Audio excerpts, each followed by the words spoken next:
It's been a while since we've had a regular, I should say regular, I was going to say normal, but church service. It's been, we went to the DR while I was gone. We had Ryan come share, and then last Sunday we got to share some of the things that God showed us on the mission trip. It's all been great, but we've been walking through the book of Matthew, and a couple things where we're turning the pages in the book of Matthew. We're in Matthew 18. We are getting, Jesus, remember, is he had set his eyes on Jerusalem, where he knows he was going to be persecuted and killed on the cross. You know, we always say he died on the cross. He was actually murdered on the cross, right? An innocent man put to death. For why? For you and I. And he knows all this. He knows he's going to be tortured. He knows all these things are going to happen. But yet he was determined to go. And as it gets closer, what's happening, Jesus Christ, and it's so hard to wrap our heads around, fully God, yet fully man. And we see what he's doing is he's starting to teach his disciples, and he's speaking more direct. He's turned from the big crowds and all the people, and he's not focusing on them near as much as he is his 12 disciples and others who are following him, because he knows his time is short. So as we go to Matthew 18, he's kind of changed his tone a little bit, and he's talking and he's speaking pretty much direct into some very, very hard topics. And as a pastor, I tell you, some of my temptation is sometimes, well, we just need to soften this a little bit because doesn't preach well, okay? And, you know, we all like to be liked and things like this, but I've decided that I'm not going to go that route. Jesus, as fully man, was saying things I don't think he knew the urgency and why he was saying these things and what the need was. But I don't know that he would totally enjoy them, because he loved those he was with, right? And he was going to say some things that hurt. He was going to say some things that penetrated right to the core, because he's more concerned about our eternal well-being than our present. I just want you to understand that, because it's not that he doesn't want to help us in our present, but it's his eternal plan is really what he's focused on. And I got to tell you, that did hit home to me in the DR, as we were, especially in the Haitian village, and where we saw the kids and some of the wives and a few of the men, and basically what they had was what they were wearing, especially the kids. A shirt that probably was donated and thrown to a thrift store here in the United States that didn't get bought for the thrift store. Then what they do, and I know it's from the years I spent on the rescue mission working there, we would take the leftover things that people donated that we couldn't sell for a little bit, and we got a big baler. It's like a bale of straw, but it's a bale of clothes. And what happens is those get sent to Haiti, to the DR, to a lot of third world countries, where these people take, and literally, I've seen it, they cut the bales open, they spread it out, they try to iron out the wrinkles, and they sell them along the street. They lay them on the streets, or missions take them and give them away. That is what these Haitian children were wearing, all right? They had Crocs on that we would have just thrown away. I mean, they were broken, things like this, but they wanted something because of the rocks and the garbage in the streets, and this is what they were wearing and doing. And here's what I noticed while I was there. All these mission organizations are pouring into these villages and pouring into these people, because the need is great, and we should do that. But as they pour into these people, they're hearing the gospel message. And many of them are coming to Christ. When you go to church, next time we take a trip, we're going to go on a Sunday so we can join in some of the worship. And you're going to find when they sing Amazing Grace, and it's a different language, but you recognize the melody, it's deafening inside, because they are singing with a joy and some things that I don't even understand how they can have it when they're worried about, well, they haven't ate, some of them maybe eat once a day, you know, but they're just singing for joy. And clothes and rags and things like this. Although they're clean people, everything else, it's amazing. And then we had this experience, I mentioned it briefly the other day. We went to like a Walmart in the DR. I don't know what kind of store it was. They sold groceries on one end and they sold clothes on the others. And there's all these people and they're buying all this stuff. It's just the two extremes. And it really hit me as I walked around that store. Who has it better off? We just come from that Haitian village and the DR village where there's just abject poverty. But they're hearing the gospel. They're coming to Christ. And then an hour and a half later, we're in this place where it's a really nice modern store. People are running in and out of there, just buying what they need and leaving as we were doing. And I thought, how many of them really are hearing the gospel? God, why do you allow suffering, hurt, and pain? His ways are not our ways. His thoughts are not our thoughts. His ways are higher than his ways, and his thoughts are higher than our thoughts. If we have a momentary light affliction is what he calls it in the word, that brings about an eternal glory, is it really God's love that we see in the struggling and the suffering that we're commanded to go to help with? But is that really a gift from God? Versus everybody having everything they ever need and ever want and don't need God and spend eternity in hell. So with that flossing around in my mind there, I really thought when God ways are not our way, his thoughts are not our thoughts, it's higher than that. And the struggles that I go through, that I ask sometimes, where are you, God? What is going on? I don't understand. And it says, right, you don't understand. You don't get what you're going through. I do. Trust me. It really hit me when I was having my father's standing up there, I'm blind to it. You know, so many years I had so much anger against my father, the way we were raised with the alcohol and all these things, although we had plenty of good moments. But I really was, a lot of my life was really bitter towards my dad. All I wanted to help him. I don't know, I was just caught in that friction back and forth. And then I thought, what the work that God was doing in our family, my brothers and sisters, myself, was actually a beautiful thing. I'm sure it hurt God as much as it hurt us, maybe more, because he doesn't like the pain and the suffering. But he goes, you need to understand, I'm doing a work here in you for what I am calling you to. 17 years in juvenile prison ministry, I could relate to those young men. I didn't have it a fraction as bad as some of them did, but I could still relate to that. And they would come out and they would respond to me. There's other things that I notice in now that I'm an adult and see around, that if I didn't have that experience, I wouldn't even see it. All right? Just like you, there are things in your background, in your lives that maybe you don't like, you don't enjoy, you wish you had never gone through, but it's made you more aware, and you see things that I don't see. That's why God says, I have gifted you with a blessing to go do my work. I have equipped you, and you're not going in your power, you're going in my power. Now, I say all that because that's really what Jesus is doing to these 12 men. They are going to go, and they will soon be scattered across the globe. They're going north, south, east, west. Every one of them will be martyred for their faith. Some of them in just horrific ways. But they remained faithful and true to the end. Why? Because Jesus was willing to teach them the tough stuff and say the things that were hard, not to hurt anyone, but to build them up. So we're not going to soften any of this message. We're going to go through in love. And some of this, if it hits you hard, let it hit hard. Because we need to know it. And then we need to do something with what the Spirit is telling us to do. All right? Because in the end, you're going to go, that really wasn't all that bad. I cannot believe where I'm at today. I don't want to go through that again, but I'm thankful for learning what I've learned. And that's what Jesus says, now you're starting to get it.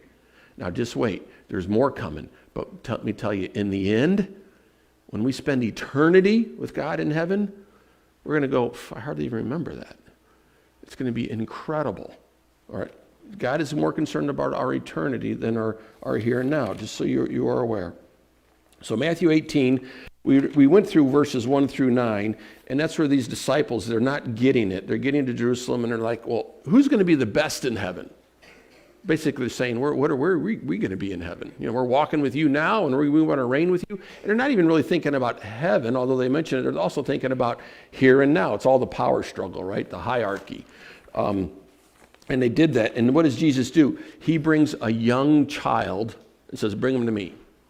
And he uses him an example and says, unless you become like this child, there's not a place for you in heaven.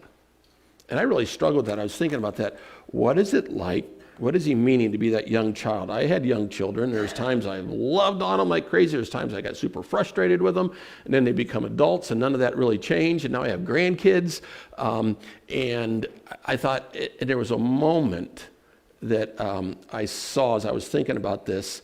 And I forget the exact circumstances, but one of our grandkids was doing something but really didn't want to do it. They were scared. And I think it was even maybe baseball or batting or something. And I remember they're going out, and I knew they were scared. They talked about it, but they turned and they looked back at Dad. That's all it was. And then went up to continue to do what they were doing. It's a faith like a child. Where was his safety? It was back to Dad. I don't like what I'm going to have to go do, but you turn back and say, wait, he's with me. I can do this. I think that's what faith as a child is really like. It's not the parent lecturing and screaming and yelling and all that. It's just in those moments that you recognize that Christ is with you and you go ahead and step. That's what I really think Jesus is saying.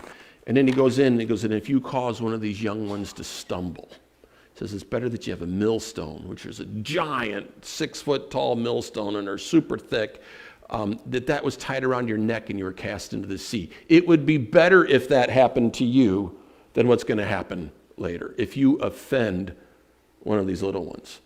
Jesus Christ says, vengeance is mine, not ours, it's his, and he's taking care of it. That's where we left off. And now we're at verse 10 in Matthew 18. So these are some tough lessons. And I'm going to be honest with you, as I read this, the disciples don't quite get it yet, all right? But they're listening. He's still using the analogy of the child. In verse 10 it says, see that you do not despise one of these little ones. For I tell you that their angels in heaven always see the face of my Father in heaven. What do you think? If a man owns 100 sheep and one of them wanders away, will he not leave the 99 on the hills and go look for the one that wandered off?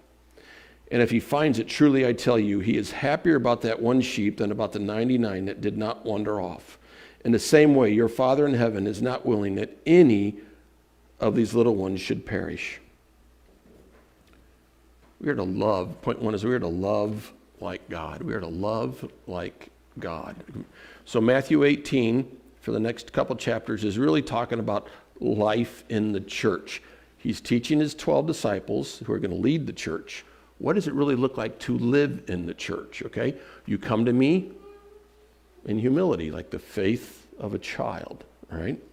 And then you need to love. And how's he showing how do you love? Well, the first point that I came up with is that his love is unconditional. He has 99, he has 100 sheep. And you or I are like sheep, right? I didn't know this, but sheep are so, I don't want to use the word dumb, or naive, whatever, that in a rainstorm they can drown because they'll look up and they won't look down. And they can actually drown in a rainstorm. I didn't know that, And they will wander off. A lot of times they'll wander around as they're eating and they're grazing, and the shepherd can just yell a tune or a name, whatever it is, and they come running. But every now and then you get a stubborn one who wanders off. And back in this day, they would understand this so easy. There's these huge meadows that roll, but there's also these caverns and these rock outcroppings. And sheep are so dumb. Oh, look, that grass looks good. Oh, that looks good. And they'll right down they go, all right? Because they're not aware of what's going on. Or dangers. We had David who went after a bear and a lion, and he was a shepherd and all these other things. But Jesus noticed there's one missing. He's talking about a good shepherd, and he is the good shepherd, will go after that one.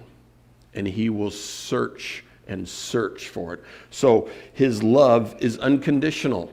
Whether we are walking with him, in sync with him, doing all the things that he's asked us to do. He says, that's great. You 99, you are secure, but there's one missing.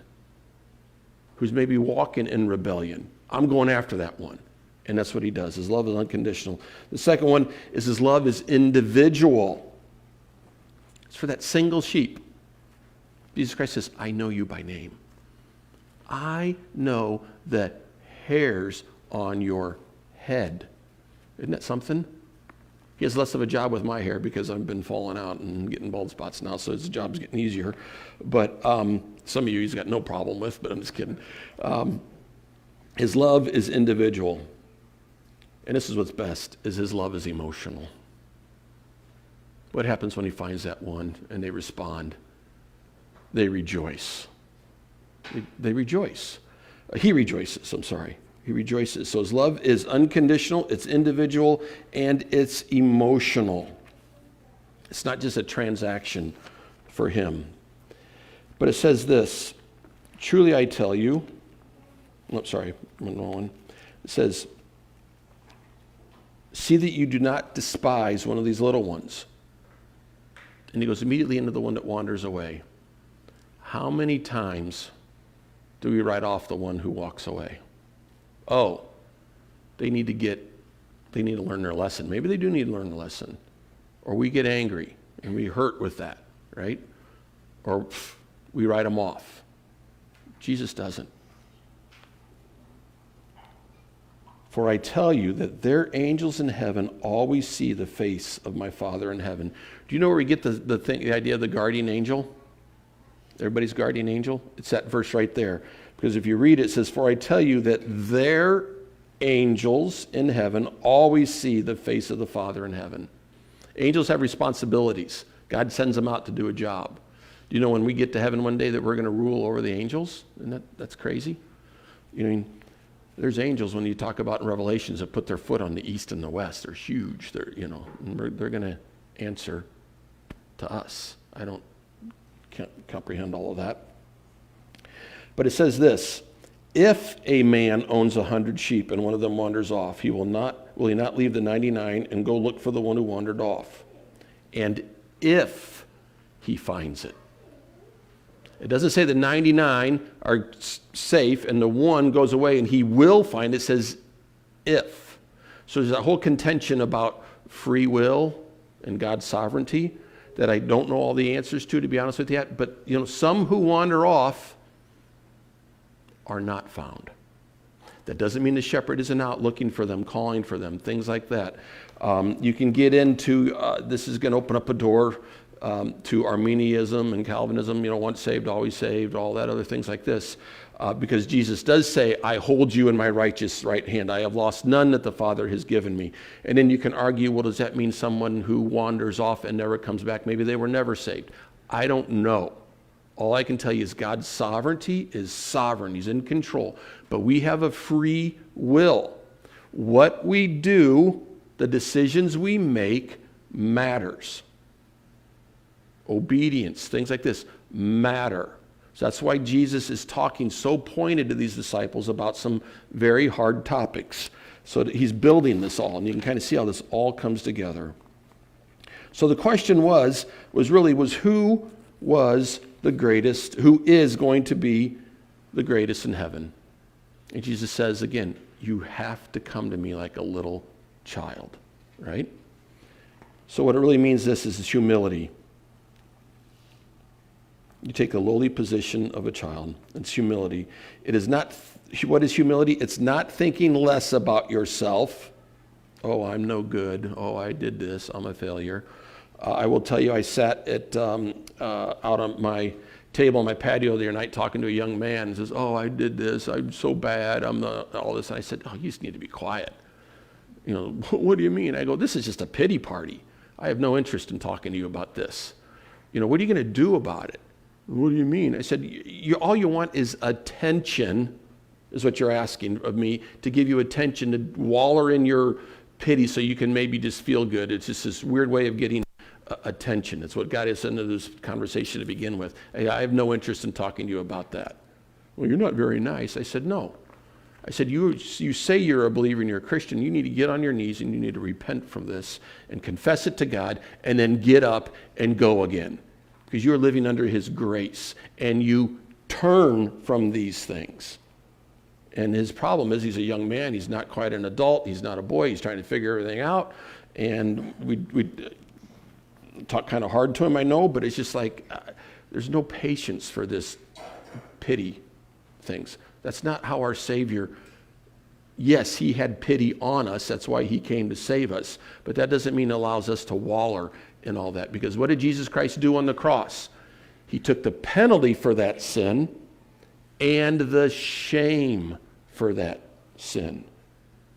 All we're doing is cheapening with the work that Christ did on the cross.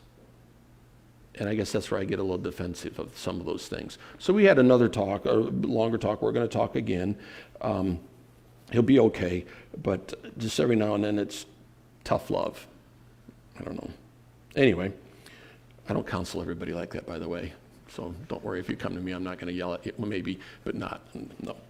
So here's a question. How about you? Who do you know now that's needing the lifeline that's held in your hand? Why would I come with that question? Jesus, the Good Shepherd, left the 99 and went out to give a lifeline to a lost sheep. Jesus tells us the fields are white with harvest. Go. He's equipped you. He's gifted you. He's given you experiences. Maybe you've walked somewhere where somebody is now walking and you see this, and we're going to talk even a little bit more in depth about some of this. Who do you know now needing the lifeline that's held in your hand? Because point 2, love also requires humility. Honesty, sorry. It was humility, no, it's honesty. Love requires honesty. Again, we're talking about life in the church, in our families, everything else as you do this. But my title in my Bible here says, Dealing with Sin in the Church. If your brother or sister sins, go and point out their fault just between the two of you. If they listen to you, you have won them over. But if they will not listen, take 1 or 2 others along, so that every matter may be established by the testimony of 2 or 3 witnesses. If they still refuse to listen, tell it to the church. And if they refuse to listen even to the church, treat them as you would a pagan or a tax collector. Truly, I tell you, whatever you bind on earth will be bound in heaven, and whatever you loose on earth will be loosed in heaven. Again, truly, I tell you that if 2 of you on earth agree about anything they ask for, it will be done for them by my Father in heaven. For where 2 or 3 are gathered in my name, there am I with them. There's a lot of tough stuff he just said in all this. First of all, he is talking to if your brother or sister, those in the faith, in the household of God. And what he's saying, if they sin, it's really what they're talking about. You go back in the original language or some of the other translations, if they sin against you or they're doing something that has hurt you, all right? Now, when I say in the church or in the faith, that doesn't mean in First Baptist Church of Hillsboro. There are other churches and there are other people who are saved. It's the family of God, right? In general. And if somebody has done something and wronged you, right? Jesus says, number 1, approach them in humility. You go to them. That's hard to do, especially if you're hurt. You go to them and say, hey, I have something that I need to talk to you about. Sometimes they respond. Sometimes they may say, okay, thank you, whatever, but they may not change. They listen to you, but they didn't hear you. We've all had some of those experiences, right? And you leave, you want to feel good, you want to feel better, the thing resolved, but it doesn't change. So it happens with us. We take it with us, right? The other person seems to go scot-free. But he says this, if they don't listen to you, wait a minute, I'm going to back up. We approach in humility. We approach them one-on-one. We love in truth. This is what I was talking about, what I didn't say. We don't go talk to everyone about it. That's gossip. We don't want to teach them a lesson. You ever done that? So-and-so did this. Do you know what they did to me? This is what they've done. They've done this. I don't like them. Somebody needs to do something about it.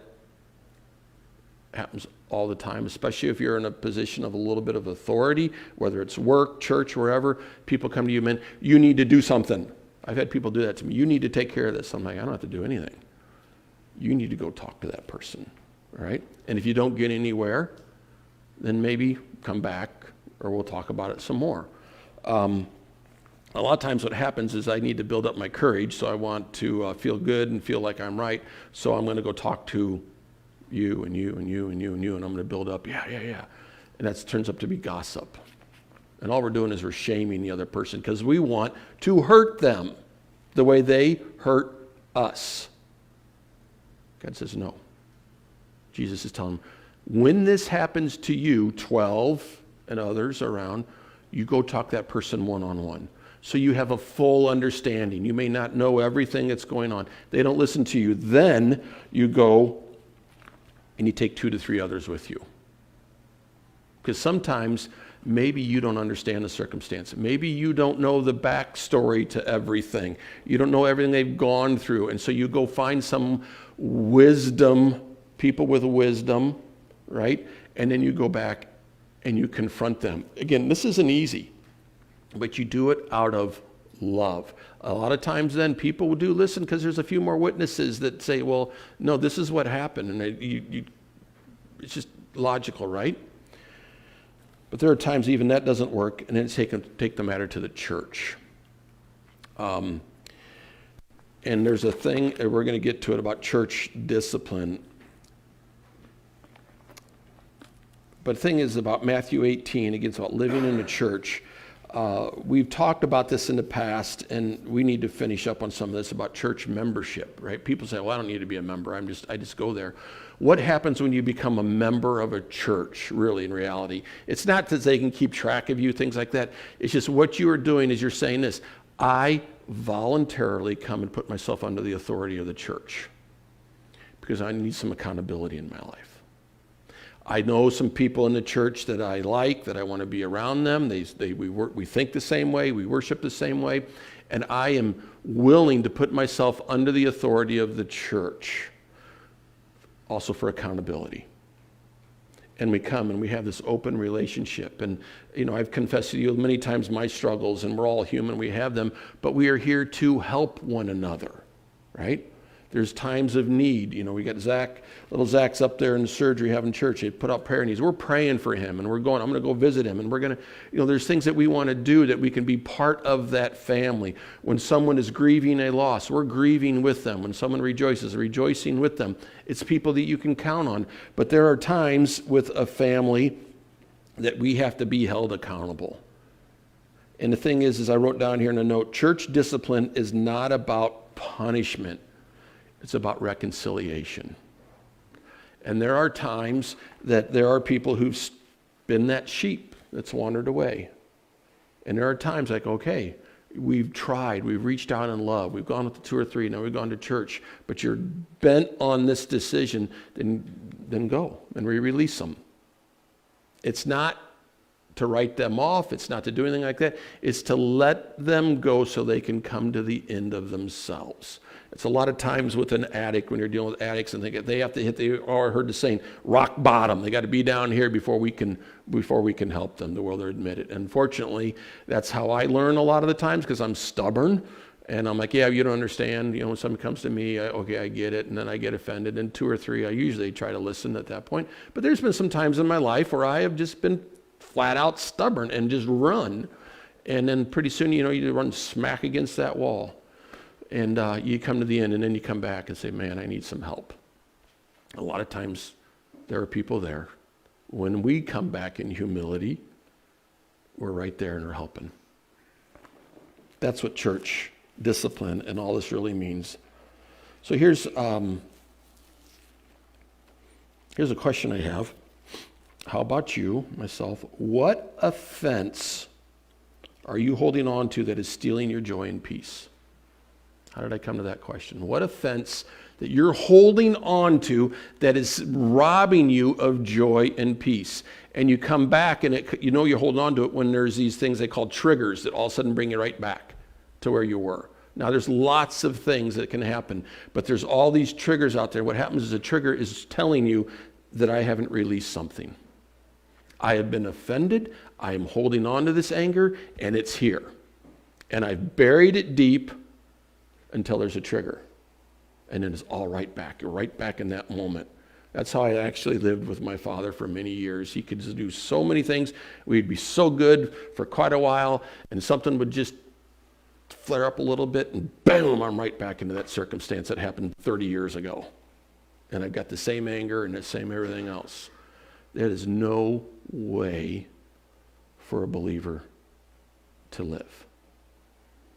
If Jesus Christ, everything that was said to him, those Pharisees and all that stuff, and if he wouldn't have just released that and forgiven that and let his grace pour over that, he could have never gone to the cross.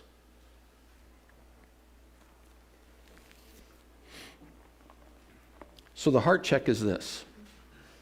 When we hold on to that pain, we're making it more about ourselves than our concern for the other. That's really what it is. We're putting ourself first. And God says no. Why do we know that? Because of the next point. Forgiveness costs us nothing. Forgiveness truly costs us nothing. Verse 21. Then Peter came to Jesus and asked, Lord, how many times shall I forgive my brother or sister who sins against me? Up to 7 times? That's pretty generous, right? Jesus answered, I tell you, not 7 times, but 77 times. King James Version is 7 times 70. So you could do your math. Was it 77 times or 490 times, whatever that math is? Verse 23, therefore, the kingdom of heaven is like a king who wanted to settle accounts with his servants. As he began the settlement, a man who owed him 10,000 bags of gold was brought to him. By the way, that's like 10 lifetimes worth of earnings. That's a huge amount of money. 10,000 bags of gold. Since he was not able to pay, the master ordered that he and his wife and his children and all that he had be sold and repay the debt. At this, the servant fell on his knees before him. Be patient with me, he begged, and I will pay back everything. The servant's master took pity on him and canceled his debt and let him go. But when that servant went out, he found one of his fellow servants who owed him 100 silver coins, maybe a week's wages. He grabbed him and began to choke him. Pay back what you owe me, he demanded. His fellow servant fell on his knees and begged him, be patient with me and I will pay it back. But he refused. Instead, he went off and had the man thrown into prison until he could pay the debt. When the other servants saw what had happened, they were outraged and went to their master and told their master everything that had happened. Then the master called the servant in. You wicked servant, he said. I canceled all the debt of yours because you begged me to. Shouldn't you have had mercy on your fellow servant just as I had on you? In anger, his master handed him over to the jailers to be tortured until he should pay back all that he owed. This is how my heavenly Father will treat each of you unless you forgive your brother or sister from your heart. This is pretty intense. I wrote down here, forgiveness costs us nothing. He's talked about humility in the beginning. He's talked about honesty. And now he's talking about forgiveness. When he says you should forgive, when Peter went to him, how many times? 7 times? And he says, no, 77 times. What he's saying is an endless amount. King James, 7 times 70. How do you keep track? Okay, I've forgiven him 286 times. This is 287. Okay, I got a little more to go. You forget, right? Even 7 times you can kind of forget. He says you just forgive. Forgive. That's that easy. Jesus tells us to forgive not for the sake of the offender, but for the sake of the offended. Something we got to remember. Because when we carry that pain and we have those triggers in our life, who is it that it derails? A lot of times there's a trigger comes and the person who's offended us doesn't even know about it. They're off doing whatever it is they do, and it's us. And how do we react when those things happen? Just like this man who was forgiven this huge debt. We go and we lash out at somebody else. We were embarrassed. We were hurt. We were this. I was humiliated before this master. Yes, he forgave me this huge debt. I no longer have to pay, but I'm still humiliated and all this. And you owe me this little pittance that I need to collect from you. And we lash out at those. Unfortunately, when that happens, we usually lash out at those that are closest to us. Our wife, our children, our husband, whatever it is, our close friends. Because we hope and we think they're going to be there forever and take care of it. They're going to take it. And then what happens is we go for a week, a month, whatever it is, with just this tension in our house before it finally just fades away because we never deal with the forgiveness that we need. It's hard. Jesus tells us to forgive not for the sake of the offender, but for the sake of the offended. So here we are, life in the church. And he tells us the kingdom is like this guy who had wanted to set all these accounts, right? The kingdom, the church, is like this. The master forgave. This is what was so cool about this.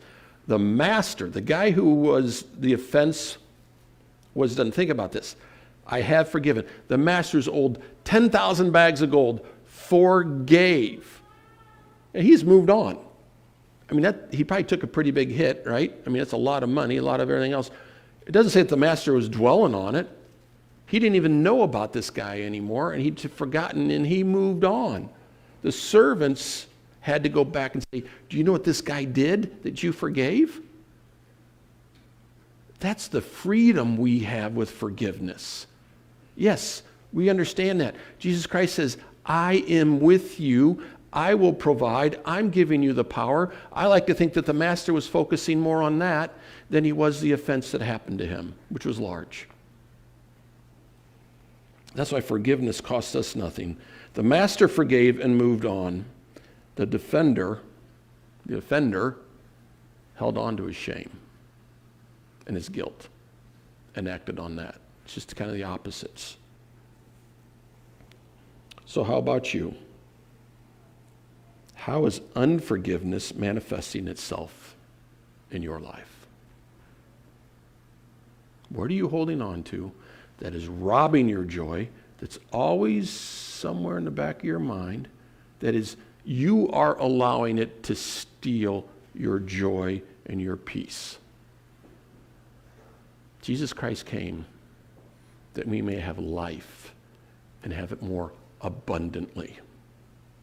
So what's he telling the church in Matthew 18?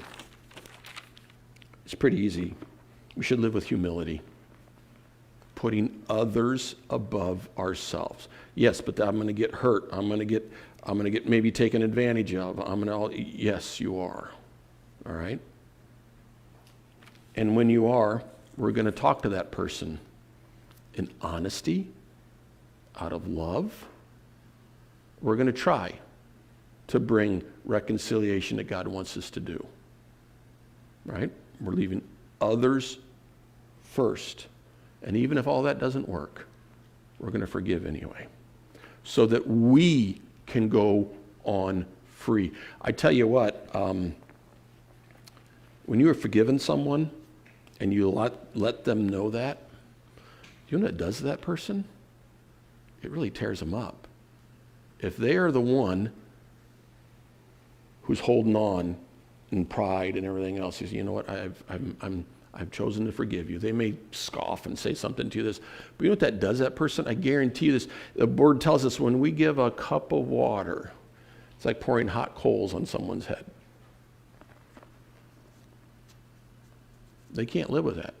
They're used to having that tension. When you don't have the Lord in your life and you're dealing with people like this, that's why Jesus says, don't do that. Forgive. I will deal with the offender. I will take care of them.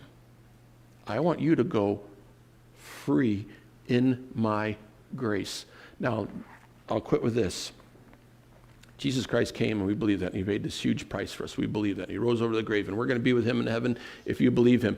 Have you ever offended Jesus Christ in your Christian walk since then? Have you ever told a lie? Have you ever done something you shouldn't have done? Have you ever done these things? Have you tried to cover it up, whatever it is?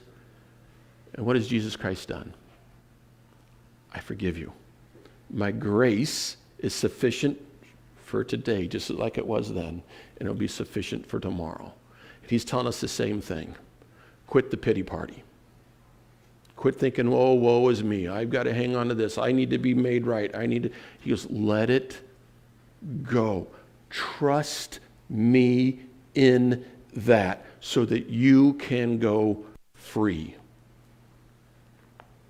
It's an amazing way to go. I am so thankful that my father, before he passed away, my sister, my brother, sisters and brother, all made their peace with my dad before he left. And I played the one song here the one time, Amazing Grace, Peaceful, Easy Feeling. You know, it's that mashup song, if you remember that or not. And we played that at his funeral. And I wept. That song never affected me like that before. I always thought it was a really neat remix of Amazing Grace, Peaceful, Easy Feeling. I thought, oh my goodness, I know I finally let go of my bitter and my anger because I could grieve my dad's death. And as he's dying, I'm like, I don't want you to go. I want you here, but I really don't want you back the way you are, you know, all those tensions and all those feelings of that. But after he finally passed, I thought, you know what, my dad passed in peace. It was a huge gift for him. He didn't have a lot of that in his life. And then my sister gets up at this funeral and says, you know what, my dad, and she said things, I thought, ugh. But she goes, you know what, I was able to forgive him, and we had a conversation, and I'm at peace. And my brother's at peace. And that's a huge gift. I can look forward now to the day that I'll see him again. When all that garbage is gone, and we can truly have a great relationship. Isn't that something? This momentary light affliction, let it go and give it to God and watch how he pours into you with his love and his grace so overwhelming that you're going to only be able to share it with others. That's what life in the church in Christ is about. Next week we are going to be reading into Matthew 19, and he's going to hit some topics just, if you're a carpenter like I am, when you swing that hammer and hit that nail on the head. It doesn't happen with me that often because I was named Lightning as a kid because lightning never strikes the same spot twice. But when Jesus talks to these topics, he's hitting that hammer on that nail right smack on the head, and he's driving it down. And there are some things we're going to talk about that are going to be direct to that. But I want you to understand this, only because God wants to do one thing, to bring reconciliation. So if there's some things that were said today that kind of penetrate a little bit, I'm going to ask you to do this, to pray to him and start to deal with it. Take a step in faith. If you're at the point where, man, I'm not quite there yet, be here next Sunday because he's got more to say on that reconciliation. And you're going to find out that, oh my goodness, God already has this. And he's got it all worked out for me. If I'll trust him with just a little bit more,